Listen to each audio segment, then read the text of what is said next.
The clock on the Purity Distilling Company's waterfront tank read 12:30 on January 15th, 1919, when Boston's North End erupted into chaos no one could have imagined. A sound like machine gun fire cracked through the cold air as thousands of rivets tore loose from a wall of steel. Within seconds, the immense tank buckled and split wide open, releasing over 2 million gallons of molasses in a single catastrophic surge. Witnesses would later describe a deafening roar, followed by a wave of dark liquid nearly 15 feet high, moving with terrifying speed through the crowded streets of Commercial Street. Horses pulling delivery carts sank and struggled helplessly, their legs trapped as the thick current swallowed wagons whole. People running for their lives were knocked from their feet, some pulled under, others thrown against buildings that groaned and gave way beneath the pressure. For a few disorienting moments, no one understood what had happened. Was it an earthquake? An explosion? Nothing about the scene made sense. How could something as ordinary as molasses unleash devastation on this scale? Why did the tank fail so suddenly, and could anyone have stopped it? To understand this bizarre and tragic disaster, we have to go back to the years before that fateful January afternoon. In the early 20th century, molasses was far more than a kitchen staple. It was a critical industrial commodity, used extensively in the production of industrial alcohol, which in turn was essential for manufacturing munitions during the First World War. With prohibition looming on the horizon, distillers were eager to secure and process as much molasses as possible before new restrictions could interfere with production.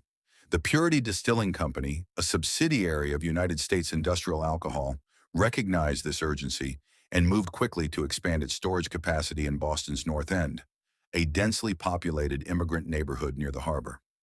In 1915, construction began on a massive steel tank capable of holding up to 2.5 million gallons of molasses. The project moved forward rapidly, and by most accounts, thoroughness was sacrificed for speed. Engineering oversight was minimal, and the company's construction supervisor lacked formal engineering training. Almost immediately after the tank began operation, residents in the surrounding neighborhood noticed something troubling. The tank leaked. Molasses seeped steadily from its seams, staining the ground and filling the air with a persistent sweet smell. Rather than viewing this as a warning sign, some children in the neighborhood saw opportunity, collecting the leaking molasses in cups and containers to bring home. Adults, however, grew increasingly uneasy. Complaints were made to the company about the groaning and rumbling sounds the tank produced whenever it was filled. Instead of investigating the structural integrity of the tank, the company's response was simpler and far less costly. They painted it brown so the leaks would be less noticeable. If you're enjoying this journey into one of America's strangest and most devastating industrial disasters, consider liking this video and subscribe for more deeply researched historical stories. By January of 1919, the tank had been in operation for several years, bearing the strain of repeated filling and temperature fluctuations. The days leading up to the 15th had been unusually cold, with temperatures plunging well below freezing. Then, just before the disaster, an abrupt warm front pushed through Boston, causing temperatures to rise dramatically within hours. This sudden shift caused the steel to expand rapidly, placing enormous stress on a structure already weakened by years of neglect and structural flaws. Compounding the danger, a fresh shipment of warm molasses had recently arrived from Puerto Rico and was pumped into the tank, adding new pressure to the already strained walls, which had never been adequately reinforced to handle the true capacity they were meant to hold. At approximately 12:30 in the afternoon, the tank could no longer withstand the pressure. It failed catastrophically, sending a lethal wave of molasses crashing through the North End at an estimated speed of 35 miles per hour. Buildings were torn from their foundations. Steel support beams for Boston's elevated railway were twisted and bent. A nearby firehouse was crushed beneath the surge, trapping firefighters inside. 21 people lost their lives that day, drowned in the thick, suffocating flood, or crushed by debris carried along with it. Around 150 more were injured, many suffering severe wounds from broken glass, splintered wood, and twisted metal. Survivors later recalled the horrifying difficulty of moving through molasses that had already begun to harden in the cold air, trapping victims in place even as rescuers desperately tried to reach them. The response from the community was immediate and courageous. Sailors from a nearby training ship rushed to help, wading into the molasses to search for survivors. Rescuers worked for hours, sometimes days, searching through the debris for those who remained missing.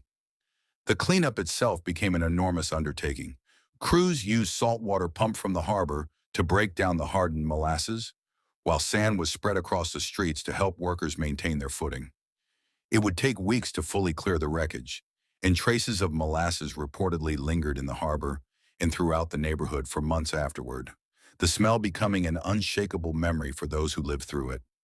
If historical mysteries and hidden true stories like this one interest you, drop a comment below and let us know what disaster you'd like us to cover next. In the aftermath, more than 100 lawsuits were filed against United States Industrial Alcohol, eventually consolidated into a single sweeping case. The resulting investigation lasted 6 years, becoming one of the longest and most detailed civil trials in Massachusetts history at the time.